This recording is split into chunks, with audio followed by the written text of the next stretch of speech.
नमस्कार। बहुत स्वागत है आप सभी दर्शकों का राहु मंगल के अंगारक योग संबंधी इस वीडियो में।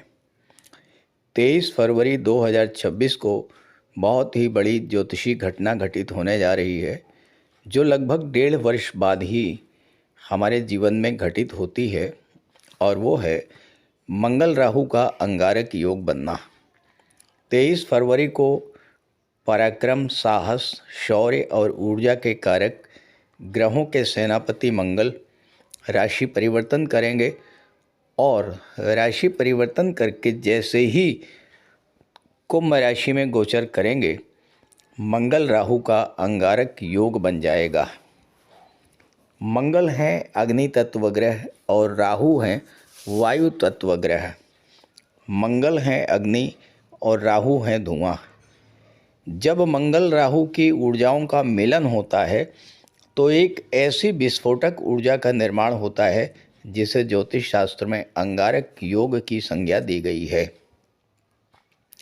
मंगल राहु की ये ऊर्जा हमारे जीवन में एक बहुत बड़ा क्रांतिकारी परिवर्तन भी ला सकती है, अगर हमने इस ऊर्जा को समझा, सही दिशा प्रदान की और इस ऊर्जा का सकारात्मक प्रयोग किया। अन्यथा तो ये ऊर्जा बड़ा विध्वंस भी कर सकती है। तो हम इस वीडियो में आपको यही समझाने का प्रयास करेंगे कि अंगारक योग क्या होता है और कैसे हम इस ऊर्जा का लाभ लेकर अपने जीवन में एक सकारात्मक परिवर्तन ला सकते हैं। तो पहले मैं आपको अंगारक योग के बारे में बताऊंगा, फिर चर्चा करेंगे कि कर्क राशि के जातकों की गोचर कुंडली के किस भाव में ये ऊर्जा संचरित होने जा रही है और उसका क्या प्रभाव पड़ेगा। ये विश्लेषण आपकी चंद्र राशि के आधार पर किया जा रहा है। तो क्या है ये अंगारक योग? देखिए, जन्म कुंडली में या गोचर में मंगल राहु की युति बन जाए तो उसे ज्योतिष शास्त्र में अंगारक योग के नाम से जाना जाता है। कुंडली के जिस भाव में ये युति बनती है, उस भाव से संबंधित अच्छे फल प्राप्त नहीं होते हैं, ऐसी मान्यता है ज्योतिष शास्त्र में। आप इसे यूं समझें, अगर किसी महिला की कुंडली में पंचम भाव में मंगल राहु की युति बन जाए तो एबॉर्शन के या मिसकैरेज के चांसेज बढ़ जाते हैं। ऐसे ही किसी पुरुष के कुंडली में अष्टम भाव में राहु मंगल का अंगारक योग बन जाए तो उसे चोट चपेट और एक्सीडेंट के खतरे बने रहते हैं।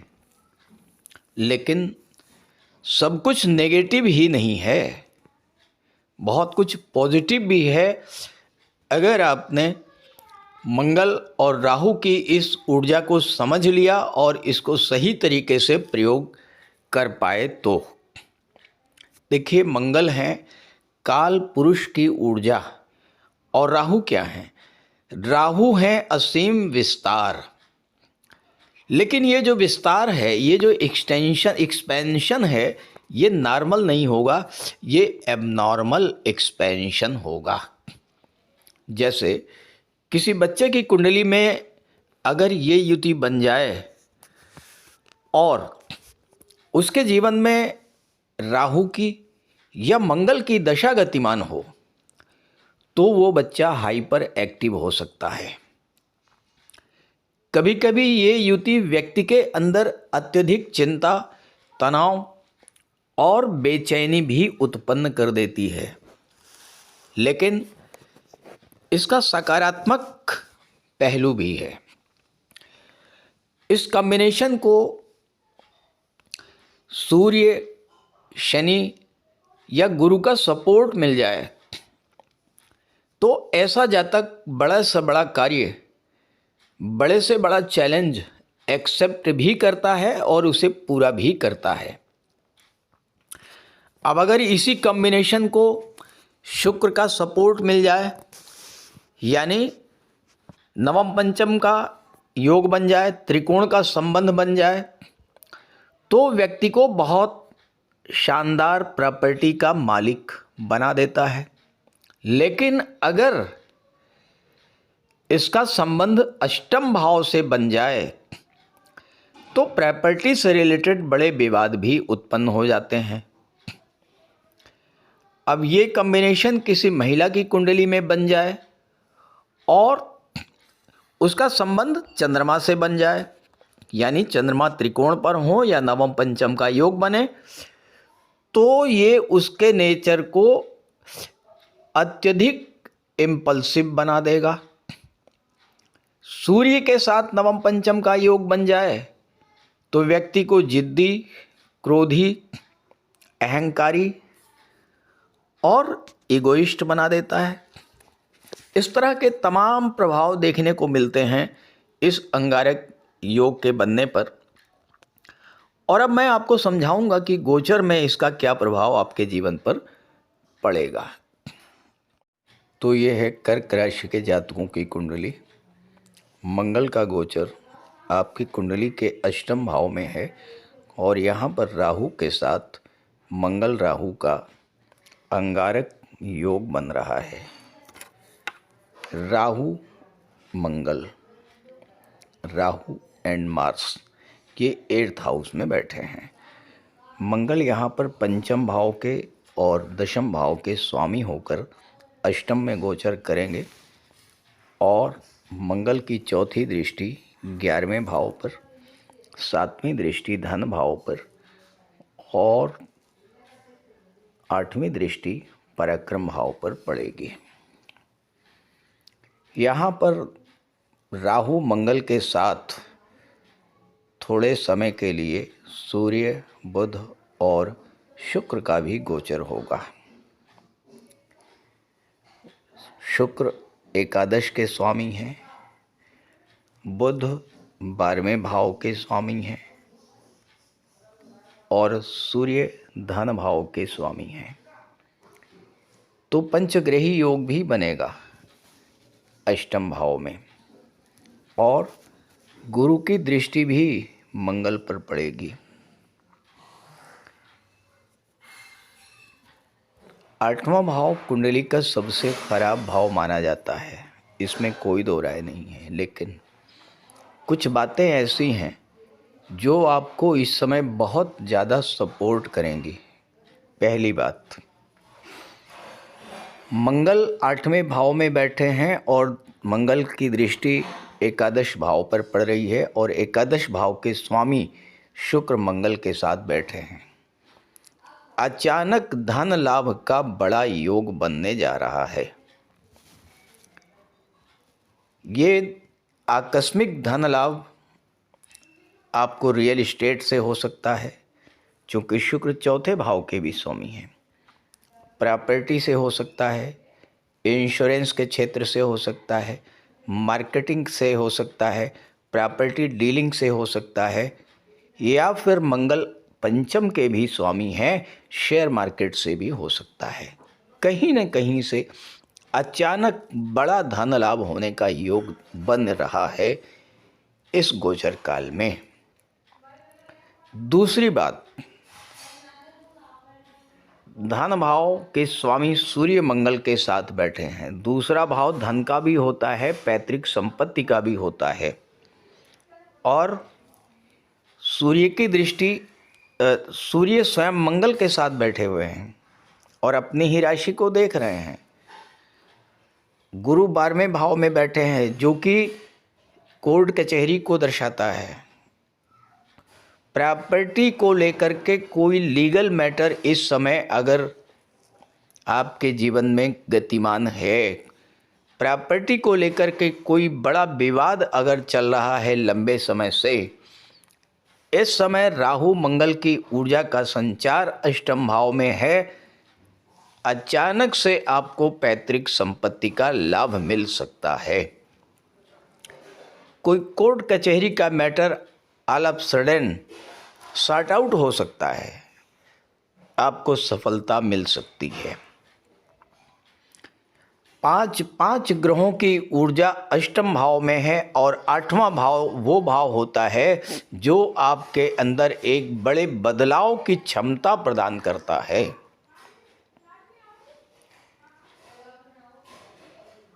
अगर कहीं ऐसी स्थिति बन रही थी आपके साथ कि आप चारों तरफ से हार चुके थे, आप सब कुछ खो चुके थे, आपको ये लग रहा था कि अब जीवन में पूरी तरह से अंधेरा ही अंधेरा रह गया है, आपको कोई रास्ता नहीं दिखाई पड़ता रहा था, और जब कहीं कोई मार्ग दिखाई ना पड़े तो ईश्वर की कृपा होती है और उस कृपा से हमें सही मार्ग का दर्शन होता है। और ये वही समय है, गुरु की दृष्टि अष्टम भाव पर पड़ रही है और गुरु का संबंध जब भी अष्टम भाव से बनता है तो ईश्वर की विशेष कृपा होती है। तो इस समय ईश्वर की कृपा आप पर होगी और आपको अपनी समस्याओं से बाहर निकलने का कोई ना कोई मार्ग अवश्य दिखाई पड़ेगा, लेकिन ये आप पर निर्भर करेगा कि आप उसका कितना लाभ ले पाते हैं। राहु मंगल की ऊर्जा का कितना बड़ा सपोर्ट आप ले सकते हैं, ये आप पर निर्भर करेगा। भले ही आपके लिए सारे दरवाजे बंद हो चुके थे, नए नए दरवाजे आपके लिए खुलेंगे। आठवां भाव एक ऐसा भाव है जो बेहद रहस्यमयी भाव कहा जाता है, और ये वो समय है जो जातक रिसर्च के फील्ड से जुड़े हुए हैं, गुप्त रहस्यों की खोज से जुड़े हुए हैं, ज्योतिष तंत्र मंत्र साधना के क्षेत्र से जुड़े हुए हैं, यहाँ पर अष्टम भाव की ऊर्जा जब उनके अंदर होगी तो साधना के क्षेत्र में, तंत्र मंत्र के क्षेत्र में, ज्योतिष के क्षेत्र में, रिसर्च के क्षेत्र में एक बहुत बड़ी सफलता लेकर के आएंगे। 10वें भाव का स्वामी 8वें भाव में बैठा हुआ है। 8वां भाव परिवर्तन का है। इस समय जॉब में परिवर्तन का बहुत बड़ा योग आपके जीवन में बन रहा है। अगर आप नया जॉब तलाश कर रहे थे, जॉब छोड़ने की सोच रहे थे, जॉब में परिवर्तन करने की सोच रहे थे, लेकिन साहस नहीं जुटा पा रहे थे, आपके सामने नए नए अवसर, नए नए अपॉर्चुनिटीज़ आएंगी और अब ये वो समय है जबकि आपको उस मौके का फ़ायदा उठा लेना है। कैरियर पॉइंट ऑफ व्यू से परिवर्तन के लिए बहुत अच्छा योग है, क्योंकि लाभ के स्वामी और कैरियर के स्वामी दोनों एक साथ बैठे हैं, मंगल और शुक्र। मंगल पंचम के भी स्वामी हैं। पंचम भाव होता है शेयर मार्केट का। पंचम का स्वामी अष्टम में बैठ जाए तो फिर ये शेयर मार्केट से बहुत बड़ी नुकसान का भी संकेत देता है। अब यहाँ पर ध्यान से चलना है। अगर आप शेयर मार्केट से जुड़े हुए हैं तो बहुत सावधानी बरतिएगा। जल्दबाजी में बिना सोचे समझे कोई बड़ा निवेश करने से बचिएगा।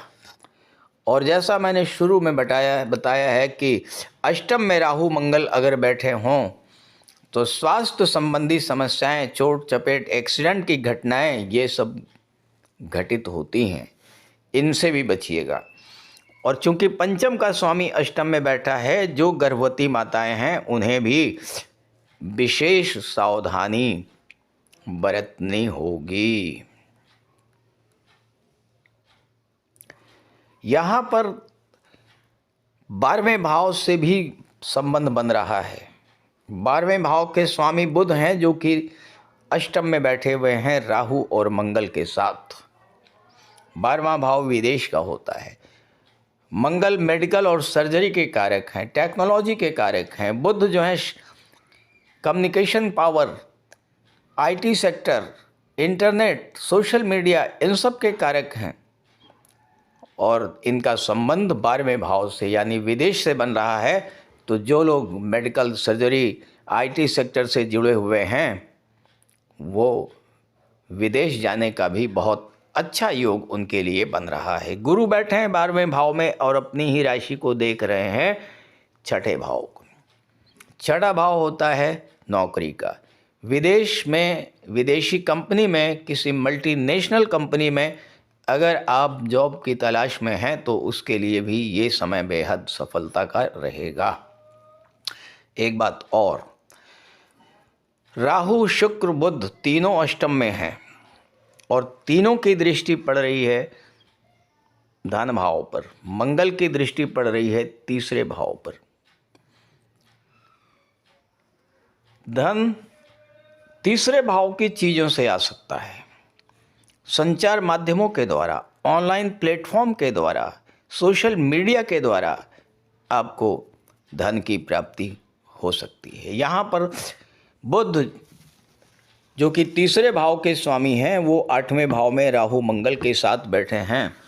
राहु क्या है? राहु इनोवेटिव आइडियाज़ देते हैं, नए नए आइडियाज़ देते हैं। बुध क्या है? आपकी बुद्धि है। बुध जो है आपके थॉट प्रोसेस हैं, आपके सोचने समझने की क्षमता है, आपकी निर्णय क्षमता है। और यहाँ पर जब राहु, मंगल, बुध, सूर्य, शुक्र सब पांचों का प्रभाव होगा तो इस समय आप कुछ जीवन में बड़े निर्णय लेंगे। अभी तक हो सकता है कि आइडियाज़ आपके मन में आते रहे हों लेकिन आप उन आइडियाज़ को इम्प्लीमेंट नहीं कर पा रहे थे। अब ये वो समय आ चुका है जब आप साहस करेंगे और अपने आइडियाज़ को धरातल पर लेकर के आएंगे और उससे आपके जीवन में एक बहुत बड़ा सकारात्मक परिवर्तन देखने को मिलने जा रहा है। तो इस गोचर का लाभ उठाइए। ये वीडियो, ये जानकारी अपने साथियों और अपने मित्रों को ज़रूर शेयर कीजिए। साथ ही साथ अगर आप अपनी कुंडली का विश्लेषण कराना चाहते हैं तो इसी वीडियो के डिस्क्रिप्शन बॉक्स में मैंने अपना व्हाट्सएप नंबर दे दिया है।